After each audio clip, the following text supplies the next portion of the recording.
We are Gathering of the Geeks, podcast and YouTube show built around the things we as geeks all love. Thank you for checking out the one after the Royal Rumble. I'm one of your hosts, Emmet. I'm joined by the Ted Lasso, to my coach Beard, Chris Evans. Chris?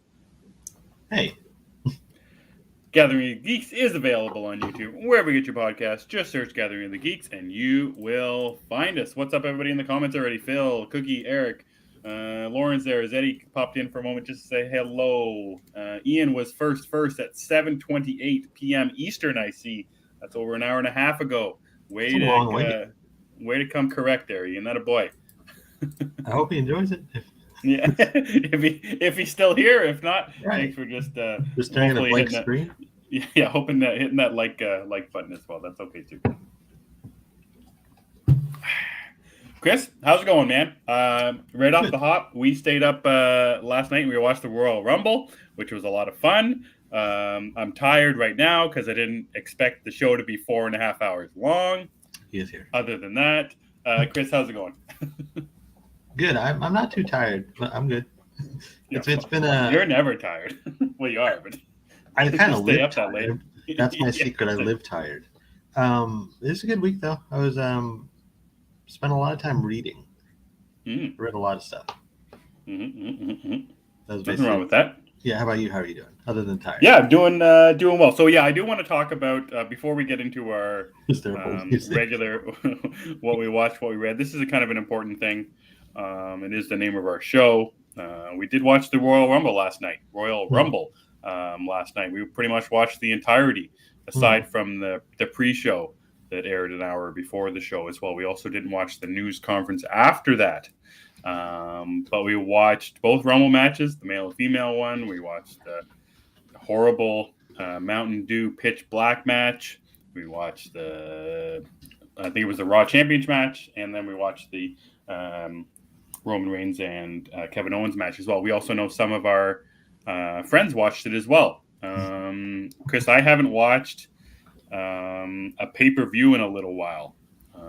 Obviously why I didn't know that the show was going to be 4.5 hours long. Yeah.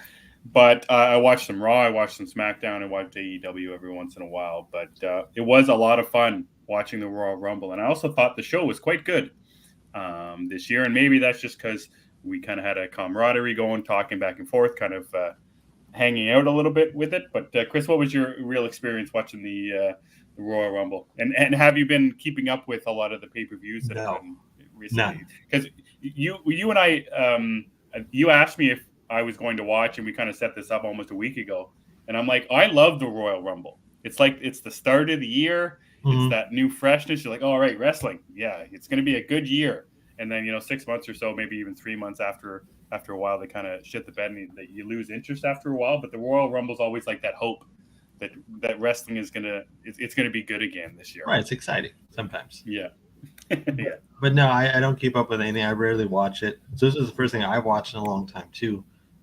Really, I just enjoyed hanging out with you and Zeddy. To be honest, it was fun to watch everything, but just hanging out with you and Zeddy was good for me. Yeah, a lot of fun, and it has me rejuvenated to watch more wrestling and be involved a little bit more this year. And we'll see how long they hold my attention. We should make matching signs. That's right. We'll make matching signs that we could show off at the next thing that we watch. That's right. Or I'll just have my belief sign. That's all you need. That's all you need. Just do that. It'll work. It'll be fun. But it was a good time. Yeah, absolutely. I had a lot of fun with it. And it's nice to and I think you were in Lauren's Discord for the Friendly Neighborhood show, and you noticed that they were talking about it over there. It's like, I think more people are into it maybe than I expected from in our little geek community as well, which is kind of cool. Yeah, it's just not something I think we all talk about. We kind of hide it, I guess. Maybe. Yeah. Are we ashamed? Are we ashamed of our love for wrestling? I'm not sure. Well, I don't know. I think also, like you and I, it's not something we keep up with, so we don't really speak a lot about it anyway.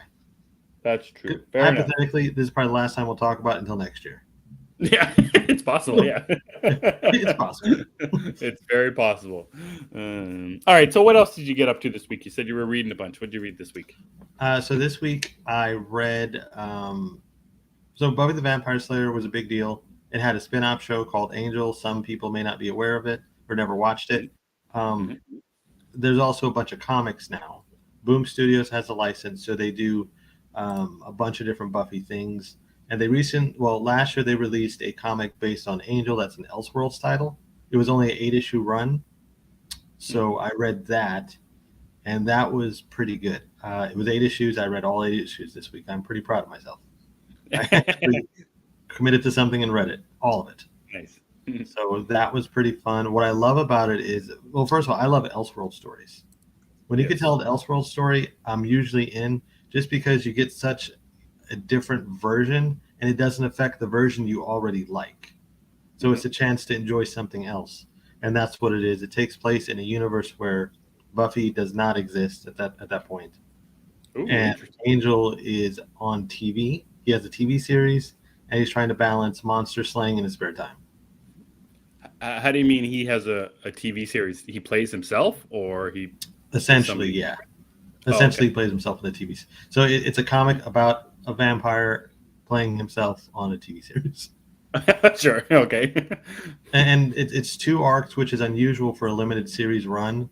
Normally, when you have a limited series, it's just 1 story. This is 2, which I thought was very cool too. And it's just fun. So I read that. I read the new Detective Comics from Rom V. And I think I'm going to check out. Oh, you're done now? I think I'm just going to wait it out. Yeah. I don't hate the book. I don't love the book, though, either. Ram is trying to do some, or Ram, I really can't pronounce it. He's trying to do some stuff with it, and it's interesting stuff, but it's just not working for me mostly. Like Batman fighting a werewolf, cool, I guess. And then following it up with a woman made of eyeballs, I don't know. What I'm liking about it is the Two-Face stuff, but at the end of the day, that can only get me so far. Sure. That makes sense. So I'm going to wait the rest of that one out. And then before we started, I actually read a book. I have to go back to it. It's called Bulls of Beacon Hill. Have you heard of this one from Steve Orlando? No. Okay, so it's by Steve Orlando. Like I said, the art's by Andy McDonald. Very nice art. It's about an aspiring politician whose father is kind of I guess he's a crime boss, and he was an absent kind of father. He was never around. And how they clash with his political career, the son's political career. It's a newer one? Yeah, it came out this week. Looking for it here on the... I already forgot what studio put it out, or what publisher. What was it called again, sorry? Oh, Bulls of Beacon Hill. Yes, Bulls of Beacon Hill. Aftershock Comics, number 1. I was going to say Aftershock, but I wasn't positive. Very indie. It feels very indie. I like the cover. Let's go on the bull. Hence why, yeah. Yeah, that grabbed your attention, did it? It did. I didn't know what it was. I saw the cover, like, oh, maybe it's something supernatural. Bulls of Beacon Hill. Maybe it's like an evil bull or something. Like Cocaine Bear, but it's a cocaine bull, maybe. I don't know. That's not what it is. It's much more serious. I'm going to check that out. I'm going to see if I can find that here. Yeah, it's interesting. I read that. But, the star of the show this week was always going to be Sins of Sinister, number 1. Before I get into that, though, we have Eric says, big bat week for me with both Detective and Catwoman One Bad Day, which is fantastic. I've been hearing that. Phil agrees. One Bad Day continues to deliver. Ian, I loved Catwoman One Bad Day, but I've got a soft spot for Selena stories. Ian likes the art and the colors. Yeah, the art does look pretty nice in that one. Really, all the One Bad Day books have had really nice art. It's just a great showcase. But the Sins of Sinister. Now, you read this too. I'm kind of curious on your take before I get mine. So maybe we'll save that for when you do your list. My list isn't too long for stuff that I read. So I read Action Comics 1051, which is kind of the first real relaunch of the world of the various Superman story. It's still not like the first real story of the arc. I think that's happening in 1052. This is just kind of really getting our sense of what's happening here. So I read that, and I still haven't read it yet, but I have it. It's Saga 61. 61? Mm-hmm. I can't remember if that's the number or not. Anyway, Saga's back, back again after another long delay that I have. I still haven't read it yet, but that's something that I still have to get to from last week. So yeah, I did read Sins of Sinister. I read it last night, right before we started watching the Rumble. And I asked you if I needed to know anything about what was happening. And you said you'd give me the Cliff Notes. And that's my general issue with all of the X-Men stuff that's happening right now. There's no jumping on point. Like even this one, Sins of Sinister #1, you still have to know so much about what is happening. So it's very, very hard for me. I like the and I asked you about this, how Sinister felt very different to me as well. Mm-hmm. Like he looks like Morbius. He has, and the way he was talking was very different. His dialogue very quippy, and Hickman has made him much friendlier. Yeah, he's not sinister. Like I'm picturing the one from the animated series, right? He's got basically like a blockhead. He's got like pretty crew cut black hair. Disco Dracula. Yeah, very good. He's very maniacal. He's very everything that he says is very calculated. And on the opposite side of in this one, the writer is Kieran Gillen, I think, for this book. It's just something different. It just feels different the way whenever he's speaking.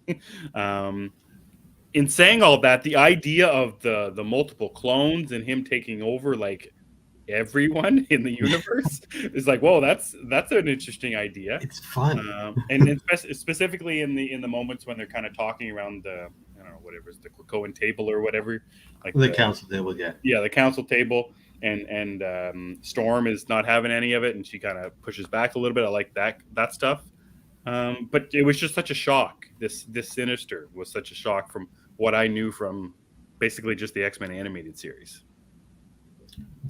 I guess I didn't factor that in. I didn't consider how I've become used to him being this way, because I remember when I first started reading the Hickman stuff with him, I was like, this is not the Sinister I know. Right. This is a different beast.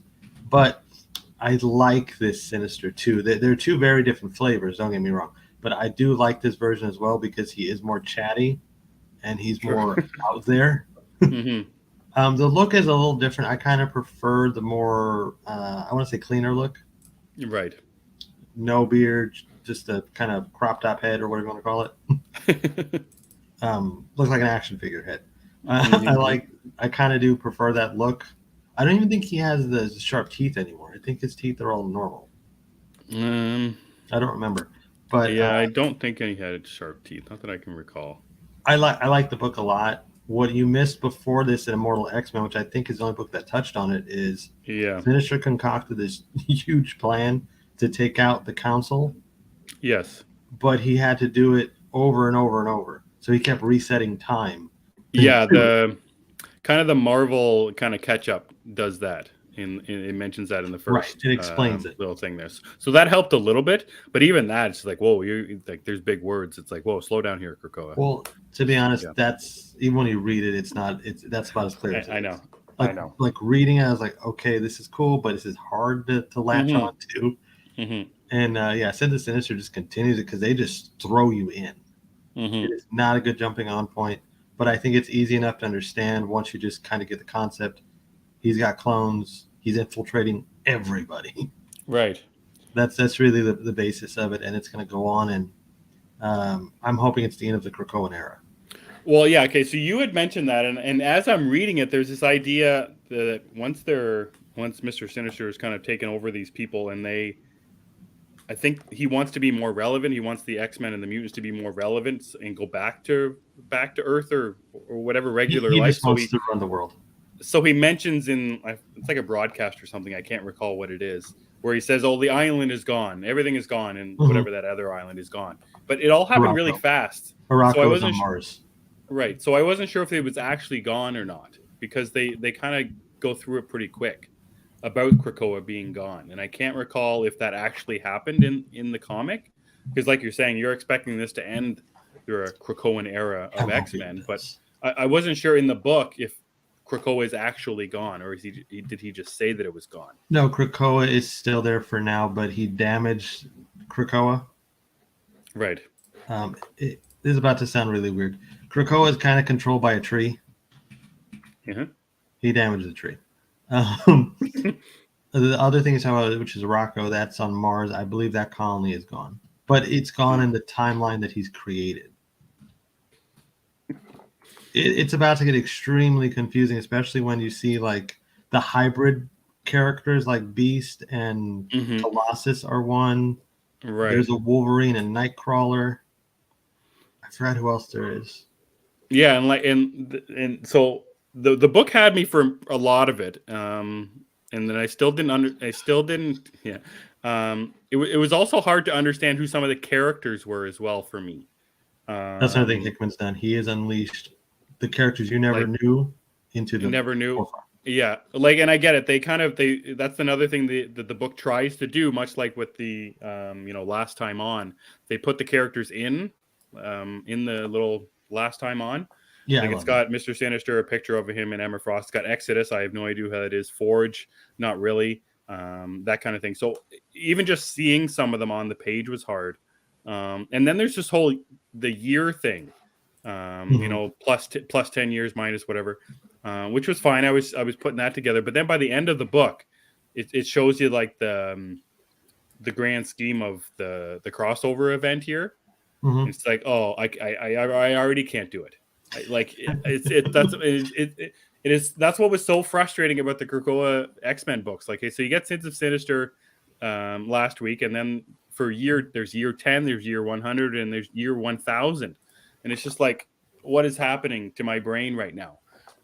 So like, Sinister. If I keep, I'm curious. Yeah, exactly. So I wonder if I'm curious if I keep reading just Sins of Sinister, just the main line title, in this, and if I can still kind of get a sense of what's happening. I'm not sure. I'm hoping so, because like you're saying, if it's going to end the Krakoan era and lead into something else, I want to be involved in that a little bit, I guess. I would imagine you could just read the Sins of Sinister main book. Yeah. I don't know if you're going to need to read tie-ins for it, but it's hard to tell. With X-Men books, generally, you can just read the main thing. It's just that it bleeds out into so many other avenues. But what Marvel does, like you mentioned, the catch-up portion of the book is essential. And that's something I wish DC would start adopting. Those little recap paragraphs are so helpful. Agree. Yep. I don't know why DC has not done it yet, or has it never done it. But yeah, we'll see how it goes. I think the first issue is fun. It is rushed. It is very confusing, even to someone who reads this consistently. Yeah, and I think it's a longer issue too. It is long. It's about. I got it up here. It's 46, 47 pages or something. So yeah, it's like a double issue. A lot of story to cover. So we'll see how it goes. But so far, I like it. I'm looking forward to the tie-ins, though. I think they're going to be fun. And hopefully we get back to some status quo stuff after this is done. Yeah, so how long has it been now? It's been, what, 3 years of Krakoa? Yeah, I want to say about 3 years. Maybe I'm off. If Lauren's in the comments, she might know. But I think it's about 3 years. It's fun. Yeah, so, and yeah, it's interesting, and it's like it's a big one. For X. This is going to be a big deal. Also, I was reading something that I thought was interesting. Hickman was part of the initial planning of this event too, so that's cool.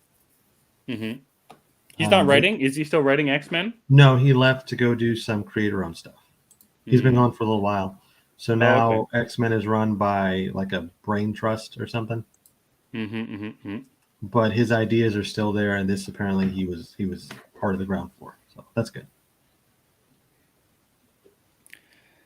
It's a trip, man. That's all I can say.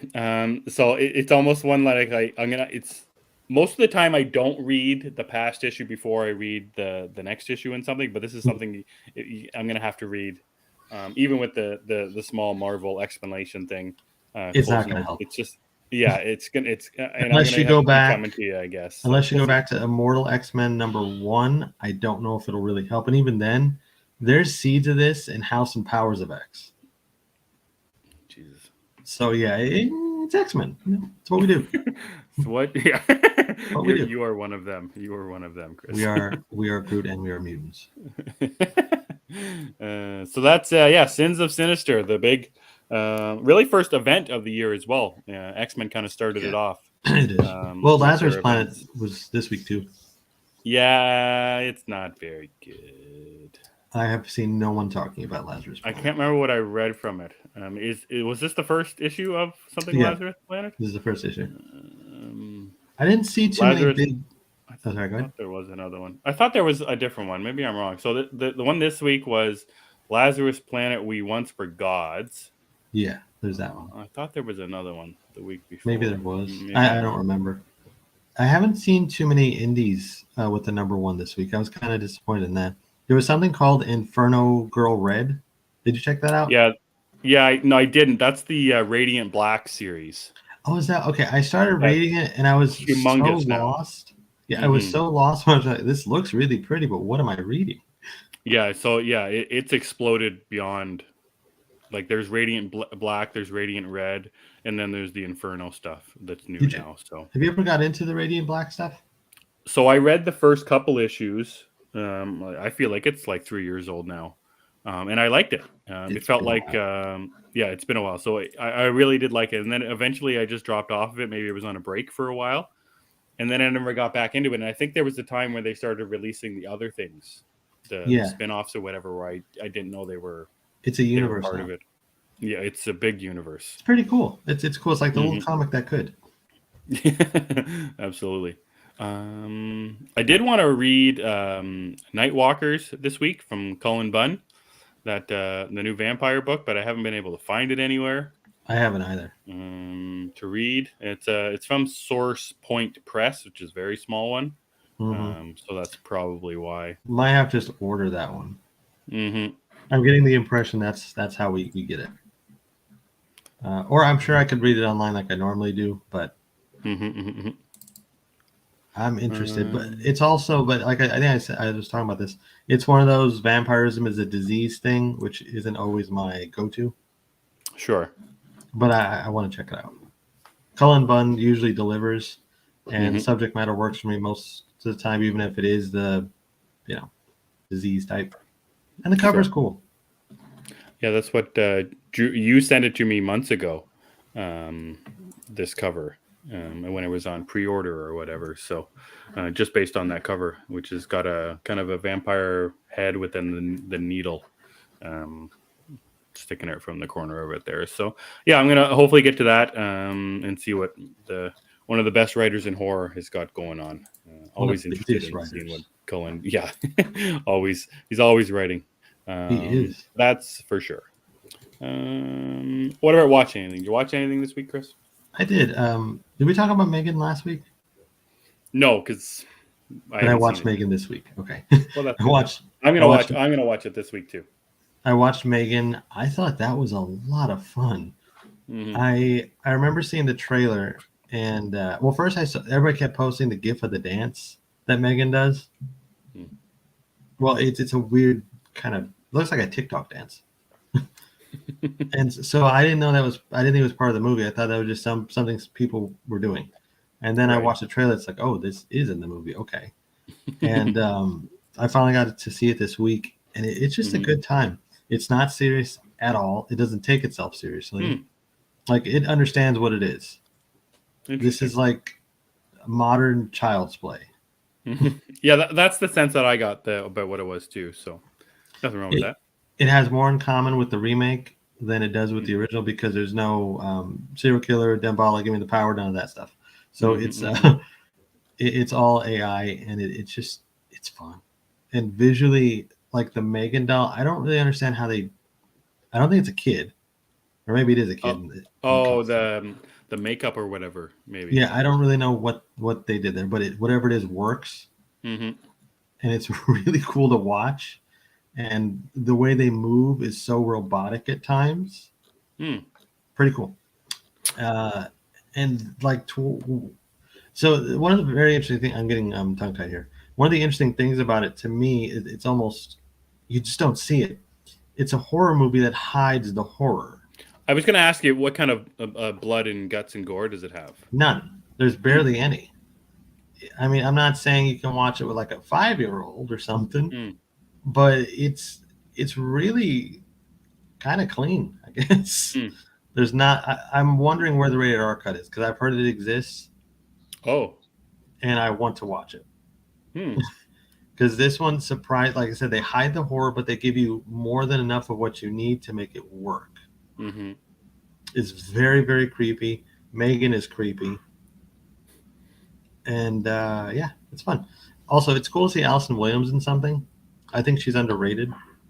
She's she was in Get Out. Get Out, that's right. She was fantastic in Get Out, which is another great horror film.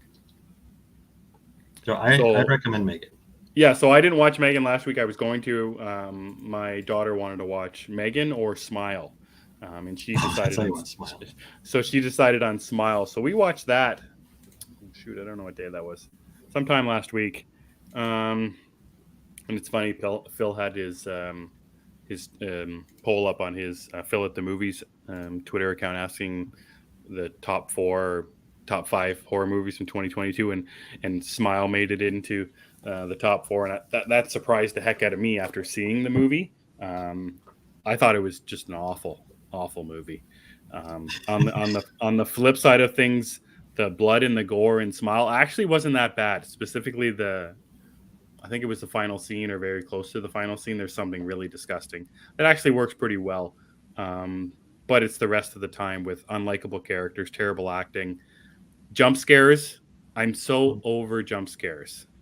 And dropping a glass, a phone ringing, like that stuff is just so overplayed, and I find it so boring now. It felt like, we talked about this when we were talking about Sick a little bit, where they were trying to tell us something, and the stuff that they were trying to tell us was just not worth it. It was just stupid by the time. I felt that's what Sick was trying to do. They were trying to tell us something, trying to show me something. Yeah, maybe not Smile. That's what I wasn't smiling. So I think it was trying to tell us something, and I don't think it worked all around, because I don't think the material was good enough. I don't think the actors were good enough as well. In saying that, the finale was quite disgusting in a certain way. It's a little surprising as well. But overall, I just did not enjoy Smile, and I didn't see the trailers for it. It was just kind of much like you with a comic cover, the cover of Smile, the idea of creepy smiles, that kind of had me a little interested, but overall, did not enjoy Smile. So Megan rated this week, it should be rated R for sure. Okay, yeah. Phil mentioned it here. Megan is PG-13, and that does make it more impressive. That surprises the heck out of me. He also agrees with you about Smile. That if there's an R-rated cut of Megan, so that surprises me that that's what I've heard. A movie like that, yeah. I'd imagine maybe on the Blu-ray it'll have it, or I'm hoping, because I'd like to see more. And of course, Megan's already greenlit for a sequel. It's coming next January, I think, or January 2025, I think is what it is. Nice. Yeah, very popular, and it's cool. Also, Ian confirmed it is a kid. It's 2 actresses. Oh, nice. Just some funky makeup on and very robotic. I don't usually like how the sauce is made. I might have to look at that. Yeah, there's got to be a behind the scenes featurette or something. Yeah, I'm a little curious how it was done, because she looks like a robot. Yeah. But I watched that. That was kind of the highlight for me, Megan. I did watch an episode of Buffy again, I was reading the comic too, so I did that. And I finally got around to Confess Fletch. Have you seen any of the Fletch movies? I have not. Okay. Well, I was waiting for this one because it's Fletch and it's John Hamm. So two things I like, put them together. Let's see what we got. It was okay. I think that if not for John Hamm, I probably wouldn't have liked it very much. I think he really does carry it, his personality, and he's very likable. I think it's hard to dislike John Hamm in most things. Yes. So he really does carry the movie. It's a mystery, and the mystery is fun enough, but it gets to a point where it just becomes too complicated, and it feels like they just start grabbing at straws trying to make this thing work. and there probably was a simpler explanation for everything. Is it more? It's well, I assume, but it relies more heavily on the comedy than the serious mystery tones. Is there any? Oh, I would. This movie is not serious. So this is a wonderful throwback to that period of films where you didn't need these serious anchors. You could just have a comedy be a comedy. Mm-hmm. There's really nothing serious in this movie. Some of the action, sure, but there's nothing else serious. But this is not a spoiler. In the opening credits, there's a murder. The very next scene, there's a joke about John Hamm's feet or Fletch's feet. So it's not a serious thing. Yeah. I would recommend, if you like Fletch stuff, or if you're curious, or you just like John Hamm, I think it's worth a watch. But it is by no means perfect. That came out a little bit ago. In the summer? Yeah, I want to say it was late summer. I think it was September, maybe. But interesting. Yeah, John Hamm kills it. I mean, also it's got John Slattery in it, which is really fun. Yeah, nice to seeing them together again. Yeah, it's like an old Mad Men reunion. I love it. Mm-hmm. Cookie says, I should watch You People, rom-com goodness. Yes, that is on my list. I didn't know it was out already until Cookie tweeted that she was going to watch it, and I saw it. I was like, oh, I didn't know. So that is definitely on the list. I might watch that after Last of Us tonight. Yeah, Eddie Murphy, Jonah Hill. Where do you go wrong with that? Yeah, that's Eddie Murphy. Yeah, it just seems so weird seeing him in things now after he was gone for a little bit, and he came back and did Coming to America Part 2, and now he's right back in the swing of things. I didn't see that, but I like Eddie Murphy. Nice. Yeah, Eddie Murphy Raw, I think, is one of the best stand-up things ever created. Nice.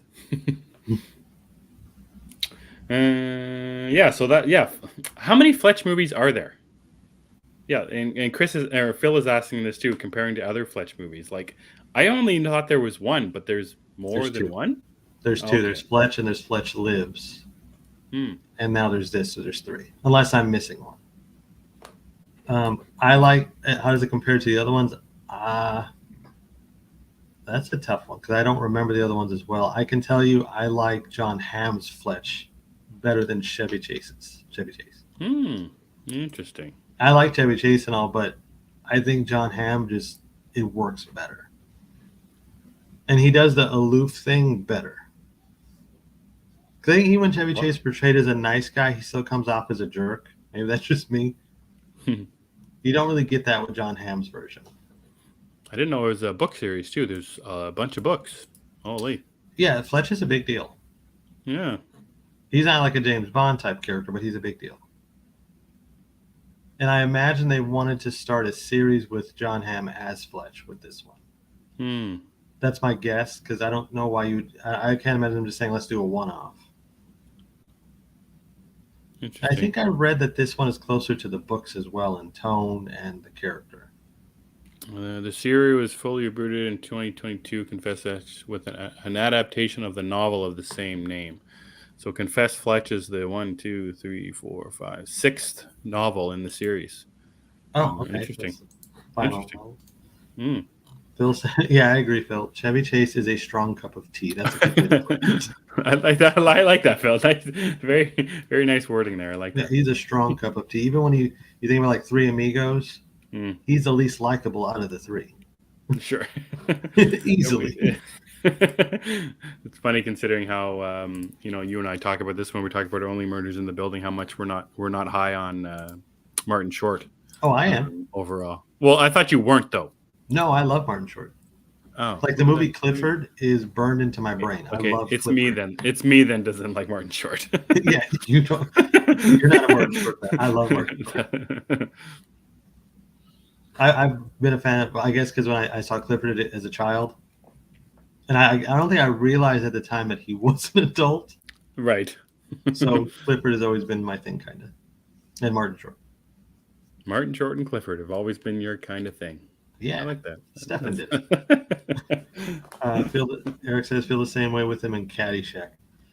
Yeah, even in Caddyshack, like, he's not, he's funny and all, but he's not that likable. No. Something about him. There is something about him. I think he thinks he's too funny. Maybe. I think his best role might be Community because it's just kind of him. Sure. He's great. I've never seen that. How much have you seen of Community? I haven't seen any of it. I've seen the first 4 seasons. It's very funny. It's amazing that the Russos went from that to Marvel. I will never understand how you go from that to that and then be successful. It just blows my mind. I thought they had another weird something in their career that makes it confusing that they did that too. I can't remember what it is. I don't know. Didn't someone important make You, Me, and Dupree? That was them. They directed You, Me, and Dupree. Yeah, that is strange. They made You, Me, and Dupree in 2006, and then they did Winter Soldier in 2014. The best Marvel movie. Well, my favorite Marvel movie. Crazy. But now they're doing Cherry, so who knows? Yeah, they should just go back to Marvel, I think. They also did Gray Man. Yeah. Oh, yeah, the Gray Man, too. Oh, yeah. They did that. I still haven't seen that yet. It's there. It's a movie. It's fair. What did you watch? So that's what you watched. What did I watch this week? Last week I talked about reading Doomsday Clock from Jeff Johns. So I started watching, or I didn't start watching. I can't remember when I started watching it, but I watched Watchmen, the series, and I just finished the season finale just before the show. And I hadn't watched it since it came out. And I do feel like it's kind of a forgotten TV show. I don't think you've seen it, Chris. Watchmen, the TV show. I watched 3 episodes of it. Did you? And you didn't like it, or you just couldn't? I did like it. I just got sidetracked. Mm-hmm. The list starts calling. I move on to other things. Sidetrack's an interesting word to use for the TV show because I feel like there's lots of characters getting sidetracks and storylines that get sidetracked. It was a lot. Yeah, watching it now, like in I think there's 9 or 8 episodes. It could have been a 2.5-hour movie, which would have been an interesting thing because there's some stuff in here that I think was not necessary to the story that they were trying to tell by the final episode, which was kind of interesting. The final episode and the finality of the series doesn't become a point in the story until the 3rd or even the penultimate episode, which I thought was kind of interesting. A lot of stuff that leads up to it just doesn't matter. And some stuff does come back around, but it does feel like there was a lot of wasted space, more or less, in the series that I remember watching. And I remember I watched it weekly when it came out, and then I didn't watch it again. So maybe it's because I watched it more or less right after another, that I felt like some of the stuff just didn't add up and didn't go anywhere. But it really makes me want to watch the movie again. Much when I was talking about Star Wars, just watching something for Star Wars makes me want to have more Star Wars. And when we were talking about Rings of Power, it made me want to watch Lord of the Rings even more. So I think it's just a testament to the Watchmen series overall, which I did very much enjoy. But it makes me want to watch almost the better thing a little bit more, like how much I enjoy the Watchmen movie, which is my favorite superhero movie. Just want to feel the more better after feeling just okay after watching the TV series. Yeah. I like the 3-hour version of the movie. It's so good. I love the director's cut. Absolutely. I think the director's cut is the superior version. The series I will eventually finish, but I'm gonna have to restart it because I don't really remember much. Yeah, and that's like I said, if you start it in the middle again or wherever you are, there'll be stuff that you may have forgotten about. Those sidetrack storylines or incoherent or not incoherent, but sometimes it does feel a little bit incomplete, the storyline. So yeah, a restart really helped for sure. It's on the list. See? Yeah, but add it to the list, Mr. I'll add it. I just put Chernobyl on the list also, so I'll add it. Oh yeah, you should for sure be watching that. I think you'd like that show. I think so too. It sounds interesting. Mm-hmm. And I finished watching Mandalorian season 2 today. Me and my son finished watching that, and it was the first time watching that again after. As I was watching season 1, I'm pretty sure I finished season 1 not long after our show last week. but I mentioned it before. Like I kept forgetting things. Like I had somehow got into my head that the Luke thing was in season 1, and and I didn't know when that was, and getting the things all connected again about like the Moff Gideon character I'd almost forgotten about, and the Black Saber I didn't forget about, but it was nice getting more of the history. And I had thought about this when I was talking last week about how much I wanted more of the Jedi in Star Wars, Mhm. and watching The Mandalorian. It's how much I want just lore. I don't care who it is, because the Mandalorian lore and the history of Mandalore and the Purge and all that kind of stuff. And they mentioned in the show about the battles between the Jedi and the Mandalorian, whatever battle they were having, and the Creed and all that kind of stuff. I just want a history. I want history lesson when it comes to Star Wars. I don't want just the coolness of like Boba Fett or even Obi-Wan Kenobi or what have you. So I like the lore, and we get that a lot in season 2 of The Mandalorian when Bo-Katan comes in, all that kind of stuff. And even watching the trailer for season 3, there's more of that where he says, "Oh, I'm going back to Mandalore," and all that kind of stuff. And there's just Mandalorians all over that season 3 trailer.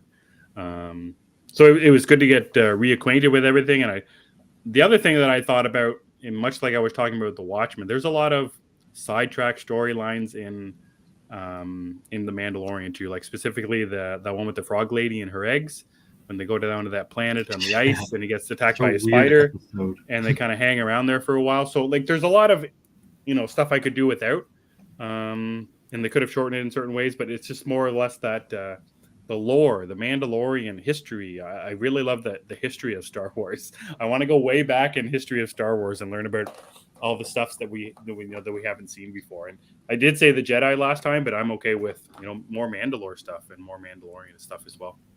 I just think it's cool when you can watch something and have lore or just other things to comb through. So like with The Witcher, I really dig the TV series with Henry Cavill. So I've been playing the game a little bit. I've seen some other things about it. It's just cool to have that extra to dive into after you enjoy the initial product. Mm-hmm. And I think Ian's got a point here. You should probably read the comics because there's a lot in them. Like the Marvel Darth Vader book was really good. Yeah, and I had asked about that, and I kind of put it out. I was talking to a friend of ours from Midlife Ices, Grabs, and Steve about it, and they both recommended novels to read. Oh yeah, which I'm interested in. That's what I want. I want to read. And the comic may be a better idea because I assume that some of it's not as in depth as novels are, stuff like that. So I do want more history, more lore. So I will do whatever it takes. Phil recommends that for anybody who has a stomach, Infinity Pool is something else. I am all in for that. I just have to find time to go see it. Cookie says, I definitely want to check that out, but I know it's going to be a rough watch for me. I barely got through Possessor. I've heard Possessor is on the same level as like a Serbian film. So if Infinity Pool is worse than that, I don't know if I'm going to handle it. But yeah, somebody put out a tweet a little while ago about a brief description of what Infinity Pool was. Mm-hmm. I knew it was going to be crazy. It's directed by the son of David Cronenberg. Right. That's enough for me. I don't need to see it. I don't want to see it. I don't need to feel that way about I keep seeing this clip on TikTok when I'm scrolling. It's a simple TikTok of Mia Goth just is yelling, "Where are you going, you baby?" or something like that. And again, she is so creepy to me from Pearl. Yeah, I'm sure she does something horrible in this too. And I really want to see what. She's got to. Yeah, got to be. she's creepy. I love it. But anyway. Yeah, I think it's just awesome to be able to consume one thing and then there's just all this other stuff. And it's that way with a lot of things now too, because nothing is singular anymore. Mm-hmm. Like there's not really a thing as one movie or one story. It's a bunch of stuff. Like even Fletch, for example, Confess Fletch. Yeah, it's one movie, but if you look at it, there's a lot of books and there's other movies. There's still more to go back to. Mm-hmm. Games are like that too. So that's what I watched. Another thing that was kind of interesting this week, playing a lot of the Nintendo Switch with my son, and we played Super Mario Brothers 3. on kind of the Super Nintendo emulator that you can get on the Switch. So we played that all the way through. It was a snow day at our house last Thursday. So we did that. It started at 9 o'clock in the morning, put on level 1 of Super Mario Brothers 3. We played all the way through. And then I recently played, or after that, after we beat Mario Brothers 3, we put on Super Mario World. So it's kind of an interesting thing. And we've been playing a lot of Mario lately. Like we went through a phase where we were just basically playing Lego games, whether it be the DC one or we finished the Star Wars one as well. It's kind of cool going back and playing the old Super Mario Brothers games, but then we got the new ones. We got the newer one with Bowser's Fury, which is a lot of fun, which he really likes. So a lot of Mario, and I think we're getting hyped for the Mario movie in April as well. Is it that soon, April? I always forget when that movie's coming out. Yeah, not too far away. To me, April is just Renfield. And Evil Dead, because they came out a week apart. But yeah, I forget that's Mario Bros. Out then. They just put GoldenEye on the Switch too. I've been meaning to launch that up as well. See if I haven't played that in a very long time. It's been a while. I played the remake with Daniel Craig a few years ago. Oh, you had mentioned that, yeah. Yeah, I played that. That was fun. So that's pretty much what I watched this week, Chris. I didn't read a lot, but I am looking ahead for a lot of comic books that are going to be coming out. I have some money to spend at my local comic shop on pre-sale, so I'm waiting for some stuff to come up on pre-sales that I'm excited about. This week? No, not for this week. Coming up later in March, I think. There's a new Jeff Lemire book and other things. So, other than that, Chris, I have nothing else to talk about here. We had talked about last week or a week before, kind of talking about a DC slate, but that kind of fizzled away a little bit. I don't know, man. We got about 10 minutes. We got about 10 minutes at least. We got to fill some time here. Well, I think you and I decided, and I don't know if everybody else agrees with this. We could talk about it though. Mm-hmm. We're kind of tired of the back and forth speculation about the DC slate at this point. Mm-hmm. Everybody has their opinions, which is awesome. It's fun to read them. But at the same time, we've been speculating, it feels like, for so long. At this point, I know I just want to see what's actually coming. Like we all have our own ideas of what we want or what we think, but I just want to see what's coming at this point. Yeah, and I had this thought. I think it was last Tuesday or Wednesday. I listened to the latest episode of V39, where the episode before that, Zeddy and Nico kind of went through their slate about what they were hoping for and what they thought was coming out. Mr. C wasn't on the show, and then the episode that released last week, Mr. C was on it again. He gave his kind of thoughts, and just after listening to it, like, I'm very excited for what's to come, but like the conversation sucks now for me. And it also sucks because we know, like, I've said this a couple of times, but I would much rather be the general audience. I would much rather, like, it's a two-sided coin, but I often wonder what it feels like to be the general audience, just going to a movie theater and seeing what's there that weekend, not knowing this or that and the other thing. So even knowing, Gunn said, I will release a part of our slate at the end of January. Well, man, it's the 29th of January. We haven't heard. You got 2 days, and people are like, when's he going to do it? He's going to do it if he doesn't do it. And I'm doing the same thing. Like, most of it's on me, my feelings towards this thing. Like, waiting 2 days. Like, I'm going to be refreshing my feed nonstop on Monday and nonstop on Tuesday. It's like it becomes tiring at a certain point.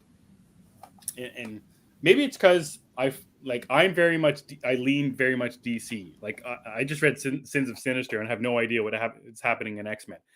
I barely know what's happening in some of the big Marvel, the Marvel verse as well, like Amazing Spider-Man, what have you. So, like, my Twitter timeline is filled mostly with DC friends because I follow DC.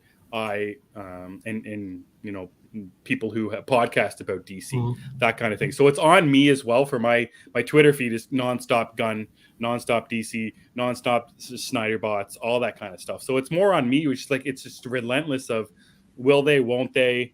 What is it going to be? How long is it going to be? And we have the same conversations, and I do like the conversations as well. I do like talking to you about this stuff. I love listening to B39 talk about these things. Holy Badcast is the same thing. But after a time, it's just like it can become tiresome and more or less heavy, and you don't actually think about the movies on the whole. You don't, you're not excited about the movies because talking about the movies is tough. Like I do have movies that I do want to see. I kind of have a slate that I would like to see, but it's the other thing. I'm going to have a slate that I'm excited for, and then Gunn's going to release something totally different, and then there's an exhaustion with that as well. Getting very good. Getting your hopes up, getting your excitement level up, just for it to be something different than what the studio is going to be doing. So the whole idea of, like, what do they call it, for like armchair quarterbacking or armchair, that kind of thing. Driver, exactly. Anything like that, it can become very tiresome, and it's all on me. Like, people can do whatever they want. I just don't need to consume that in a way that they do. So it hit me last week that I was just like, man, if I just want it to be over. I just want these movies to come. And you talked about this with the Flash. Flash. Like, there's been so much about the Flash, whether it's the Ezra Miller stuff, whether it's the ever-changing continuity of the movie, Affleck and Keaton and blah blah blah blah blah. She's like, can we just watch the friggin' movie? And whether or not it's good, whether or not it's bad, like, at a certain point, the thing we're all complaining and talking and being exhausted about, I just want it to be here so we can watch it and move on from there. And then hopefully enjoy it. Hopefully, yes. Hopefully. Phil says the back and forth is exhausting. Just give me the Batverse. At this point, that's kind of where my mind is at. Just let's keep on with the Batman stuff. I'm good with that. Cookie says, I'm excited. Everybody seems excited. I'm just tired. I don't care about any of it anymore. I think I'm kind of getting to that point too. I'm happy everybody's excited. I'm sure I will be too. But right now, it's like, I'm tired of this back and forth with everybody. And the demands people have is like, guys, calm down. It's coming. Sure. I'll take a bat first. So yes. Like the Penguin starts filming next month. Give me that as soon as possible. Yeah, absolutely. Eric also feels the same way. Yeah, it's just an interesting thing. Well, I wonder what it's like for people like Cookie. I'm going to talk for you, but you can kind of correct me in the comments as well. But for people who don't live and breathe this stuff, live and breathe the superhero comics, I wonder what their level of exhaustion is like, seeing mutuals, us, or anyone else talking about it as well. Is it exhaustive for people who don't live and breathe superhero comics to then have their timeline filled with that kind of conversation as well? I can assume that it's not fun. Like they're mentioning how the Batverse is their thing. They don't care about the DCU. So hearing the complaints, the slates, all of the stuff about the DCU as well, I can assume that that's just more annoying or exhaustion for them as well. I'm kind of curious about that myself, but just it's not like we're upset that people are talking about it though. That's not the case at all. It's cool, and it is fun to a point. It's just, I think it's more, we've been talking about it so long. Yeah, we want to see something from it, because it's not even just about Gunn's announcements. I feel like we've been talking about what's coming for DC for years at this point. Yeah, just waiting for something. I think that's what this stems from, and I'm sure we'll all be happy once we start getting stuff and seeing the new things, because at the end of the day, we just want good products. 100%. And the Super Bowl is in 2 weeks, maybe. I think the 10th, February 10th. Does that make sense? Something like that. The 12th, I think. Okay, sounds good. So, Emmet and I are not going to be watching. We're going to be doing the show. The Flash trailer will be out that date. We're probably going to talk about it because we're excited for the trailer. But, I think we all just want something good to consume at the end of the day. I agree. 100%. Yeah, so in saying all that, Gunn did say he was announcing some movies at the end of January, so that would mean that within the next 2 days we will be getting some news. And there was the thing,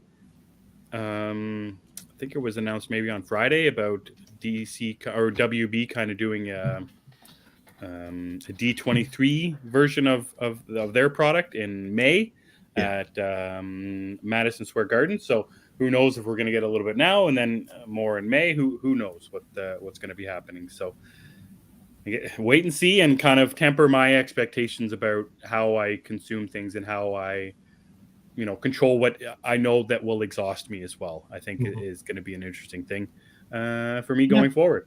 We have plenty of other stuff between now and then anyway, like Renfield and Evil Dead, Mario. We have a bunch of stuff.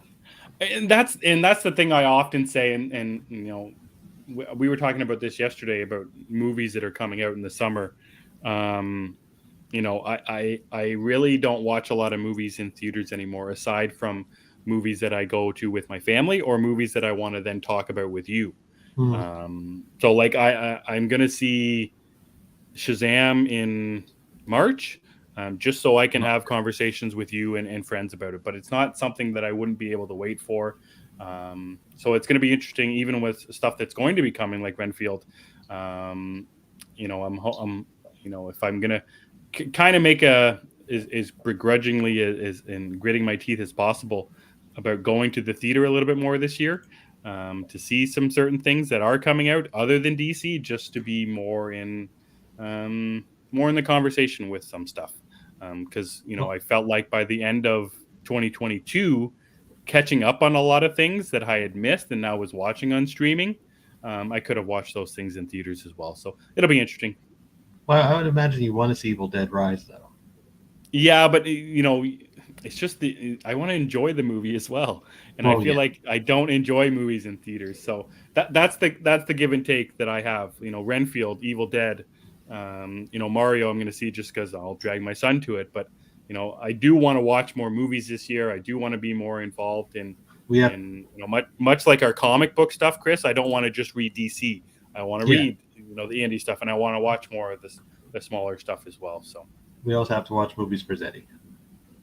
That's right. We all have to watch Wonka for Zeddy. Absolutely. Speaking of, I know you hate him, but Timothée Chalamet has an Apple TV commercial out, and it's pretty funny. I haven't seen it. Cookie says, I won't see Evil Dead Rise in theaters. I'm too scared. Understandable. The trailer scared me. I couldn't finish the trailer. It was too much. That trailer is something like, I understand it's a red band, but wow. Mm-hmm. It's powerful on that one. Jeff gets your point. It's easier to enjoy at home. Mm-hmm. For me, I don't know. I just don't really like watching movies at home. I like the theater experience, but that's just me. Cinema, I agree. I could scream Renfield all day long, and I kind of have been. I saw a interview with Nicolas Cage last night. He was talking to a toy collector, and he also collects monster toys. So that made me feel like, hey, I know Nicolas Cage now, because I also collect monster figures. Yeah, he for sure would be a big fan of those old Universal movies, 100%. He is a big fan. He has some of the original, like, well, I won't say original, but these older models from a company. He has like a Frankenstein. I forgot what the character. It's pretty cool. Very cool. The commercial is funny. You should check it out.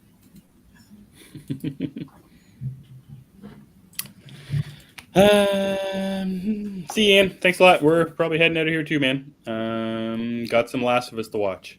Yes. Last of Us. I got Mayfair to. I think I'm going to save Mayfair Witches for later this week. Yeah, you're keeping up. How's it been going? It's going. Yeah. And that's that. It's going. It's okay. I mean, I don't. It's happening. I don't know how to explain it.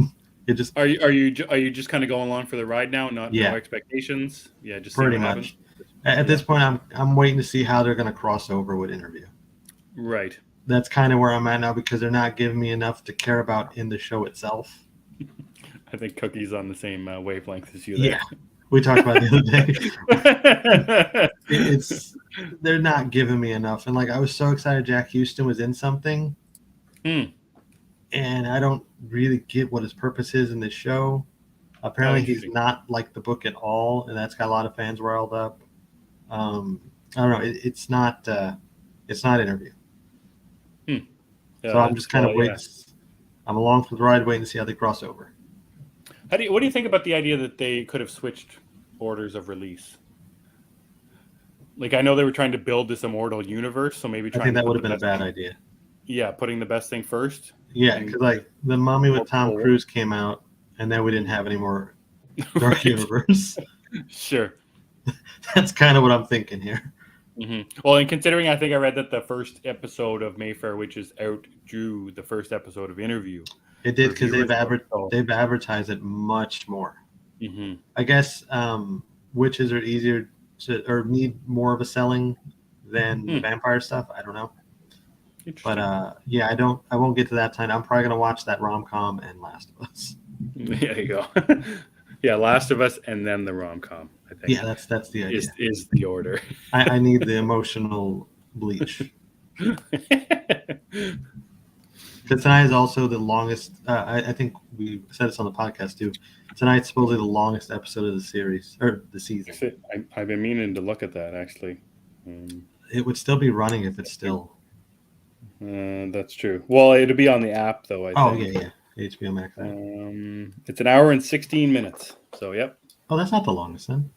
Well, because they combine 2 episodes into the first episode. Oh, I guess so. Okay, so an hour and 16 minutes. Yep, that's still a doozy. Well, I guess let's go see how that works out for us. I'm going to watch right now too. So, anything else you want to talk about, Chris, before we get on into? Are you good with hitting us up with some plugs? I'm good. Also, I read Darkwing Duck. It's a fun book. You guys might want to check it out if you like Darkwing Duck. I love Darkwing Duck. The book is fun. I read it earlier. I forgot about it. But yeah, as far as the plugs go, you guys can follow me on Twitter at thatchrisevans0. I would prefer you guys follow the show at G of the Geeks. Emmet is better with the other plugs, so he'll take over. You can follow me on Twitter at EmmettDavis7. Gathering of the Geeks is available on YouTube and wherever you get your podcast. Just search Gathering of the Geeks and you will find us. Make sure, guys, that you are subscribed wherever you get your podcast to Gathering of the Geeks so you get our audio-only review of The Last of Us on Thursdays, wherever you get your podcast. And I'm sure we'll have more coming on there as well. You're going to get the audio version of this show on Tuesday. So, just make sure you're subscribed wherever, YouTube, wherever you get your podcasts. You will find us there. Thanks to Eric, Phil, Lauren, Cookie, Ian, Eric, Jeff, Zeddy, who jumped in early on to say, hey, what's up? Thanks so much for watching, as you guys always do on your fine Sundays. Thanks for keeping us company. In saying all that, for Chris and I'm Emmet, and we gather on Sundays. See you guys next week.